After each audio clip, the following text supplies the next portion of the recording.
125 بندے مسلمان ہیں ہجرت مدینہ کے وقت. 2 ہجری میں غزوہ بدر ہوتی ہے, 3 ہجری میں غزوہ احد ہوتی ہے, 5 ہجری میں غزوہ خندق, 6 ہجری کے اندر صلح حدیبیہ, 7 ہجری میں غزوہ خیبر, 8 ہجری میں فتح مکہ, اور 8 ہجری میں ہی غزوہ حنین مشرکین عرب کے خلاف آخری جنگ ہوتی ہے.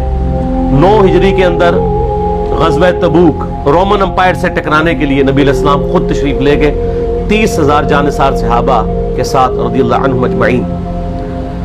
لیکن رومن امپائر کا جو ہیڈ تھا کیسر روم, وہ دہشت کھا کے بھاگ گیا. نبی علیہ السلام آلموسٹ وہاں پہ 40 دن تک رہے. تمام قبائل سے آپ نے معاہدے کیے کہ یا نیوٹرل رہو گے یا ہمارا ساتھ دو گے.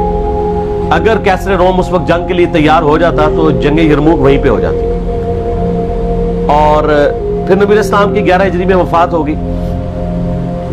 یہ میں نے ایک ہسٹری کے طور پہ بتایا. سیدنا علی کا مشورہ تھا کہ ہجرت کو ہم بینچ مارک مقرر کر کے پیرلل میں جو ہمارا لیونر کیلنڈر ہے چاند کے اعتبار سے وہ ہجری کیلنڈر سٹارٹ کیا جائے. ویسے لیونر کیلنڈر تو اسلام سے پہلے کا ہے, سولر بھی اور لیونر بھی, لیکن پھر یہ اسلام کے ساتھ ہی منسوب ہو گیا. عیسوی بھی مسلمانوں کے ہی ہیں اور ہجری بھی مسلمانوں کے ہی ہیں. سیدنا عثمان رضی اللہ تعالیٰ عنہ کا مشورہ تھا کہ محرم کو بینچ مارک کیا جائے پہلے مہینے کے اعتبار سے. نبی علیہ السلام کے مبارک دور میں, سیدنا ابوبکر کے دور میں یہ ڈیسائیڈ نہیں تھا کہ کس مہینے سے اسلامی کیلنڈر سٹارٹ ہو.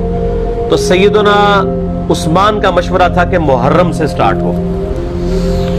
اس کی ٹیکنیکل ریزن یہ ہے کہ صحیح مسلم میں حدیث ہے کہ رمضان مبارک کے بعد اللہ تعالیٰ کو سب سے بڑھ کر محبوب روزے اللہ کے مہینے کے روزے ہیں, اور اللہ کا مہینہ ہے محرم.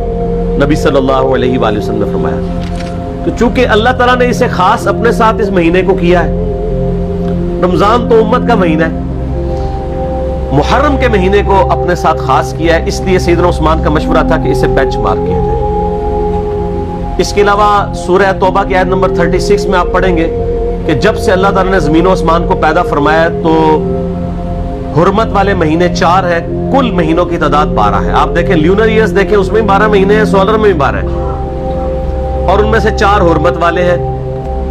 وہ کون سے 4 ہیں؟ وہ بخاری اور مسلم دونوں میں یوم النحر کا خطبہ ہے نبی علیہ السلام کا, قربانی والے دن کا. اس میں آپ علیہ السلام نے فرمایا وہ 3 کنسیکٹیو مہینے ہیں, ذی-قعدہ, ذوالحجہ اور محرم, اور چوتھا مہینہ ہے رجب کا. یہ 4 حرمت والے مہینے ہیں. اسلام سے پہلے بھی ان مہینوں کے اندر جنگ کرنا منع تھی, لڑائی کرنا منع تھا, اور اسلام نے بھی اسے حرام کیا. ان کی یہ حرمت ہے. تو اسلامی جب کیلنڈر کا آغاز محرم سے ڈیسائیڈ کیا گیا, پھر محرم کی اہمیت اور بڑھ گئی کہ پہلا مہینہ ہی حرمت والا ہے. اس کے علاوہ محرم کے مہینے میں ایک دن ایسا تھا, عاشورہ کا دن, جو بخاری مسلم میں آلموسٹ 50 احادیث ہیں کہ جو اسلام سے قبل بھی مشرکین عرب اس دن کا روزہ رکھتے تھے. اسلام نے اسے کنٹینیو کیا, اور جب تک رمضان کے مہینے کے روزے فرض نہیں ہوئے, یہ عاشورہ کا 10 محرم کا روزہ فرض تھا. عاشورہ کا لفظ بخاری مسلم میں موجود ہے. جب یہ فرض ہو گیا تو بخاری مسلم میں آتا ہے نبی علیہ السلام نے فرمایا یہ آپشنل ہے. اس کے علاوہ ایک اور حدیث بھی ہے بخاری اور مسلم میں, جب نبی علیہ السلام ہجرت کر کے مدینہ شریف آئے اور آپ کو یہ پتا چلا کہ یہودی جو ہیں وہ 10 محرم کا روزہ رکھتے ہیں, تو آپ علیہ السلام نے ان سے پوچھا کیوں رکھتے ہو؟ تو انہوں نے کہا کہ ہم اسے عید کے طور پہ مناتے ہیں. ایک طریق میں آتا ہے عید کے الفاظ, ایک میں آتا ہے ہم خوشی کا دن مناتے ہیں, ایک میں الفاظ ہیں ایام اللہ میں سے ہے. یہ تینوں الفاظ بخاری مسلم میں ملتے ہیں. تو آپ صلی اللہ علیہ وآلہ وسلم نے فرمایا ہم زیادہ حق رکھتے ہیں کہ حضرت موسیٰ علیہ السلام کا دن ہم منائیں. تو آپ نے فرمایا تم بھی روزہ رکھا کرو. مسلمانوں نے پھر سے اس روزے کو شروع کیا. پھر بخاری مسلم کی ایک حدیث میں آتا ہے کہ ایک صحابی نے عرض کیا کہ اللہ کے محبوب صلی اللہ علیہ وآلہ وسلم آپ تو ہمیں مخالفت کا حکم دیتے ہیں یہود و نصارہ کی, تو یہ انہی کی پیروی ہو جائے گی. تو آپ نے فرمایا کہ اگلے سال میں زندہ رہا تو 9 محرم کا روزہ رکھوں گا.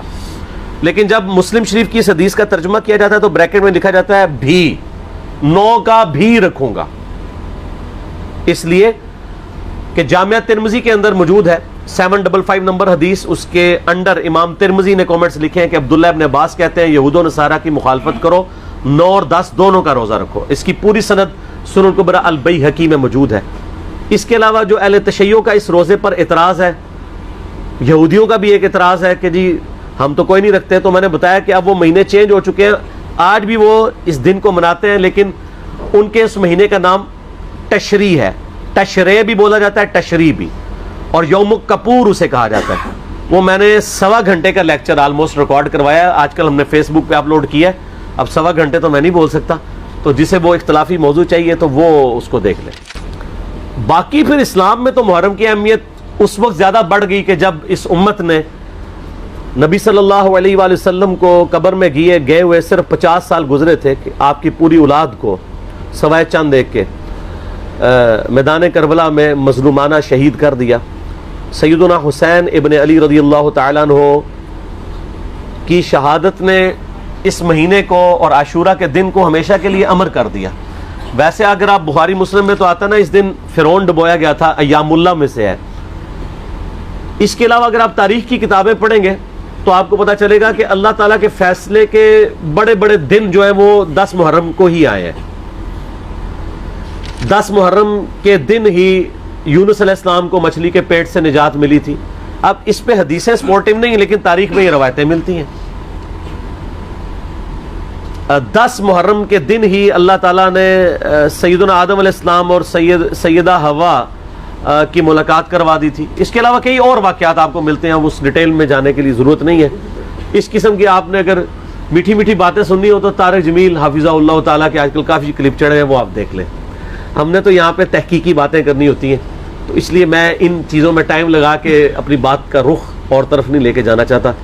تو یہ جناب محرم کی اہمیت ہے, اور کربلا کے اعتبار سے تو ظاہر ہے کہ پھر اہمیت بڑھ گئی کہ مسلمان دیکھیں اس پہ تو اجماع کر چکے ہیں کہ پوری دنیا کے مسلمان محرم کے مہینے میں جو ہے وہ کربلا کو یاد کرتے ہیں. کوئی اس دن ماتم کر کے یاد کرتا ہے, کوئی اس دن فضائل اہل بیت سنا کے یاد کرتا ہے, کوئی اس دن یزید کے فضائل سناتا ہے. تو اپنا اپنا کام سارے ڈیوٹی پوری کر رہے ہیں, ٹھیک ہے. تو نصیب والوں کا حصہ ہے. اللہ تعالیٰ ہمارا خاتمہ اہل بیت کے ساتھ فرمائے, قیامت والے دن ہمیں معشور فرمائے ان کے ساتھ, آمین. اور ان کی محبت پہ ہمارا خاتمہ فرمائے, آمین.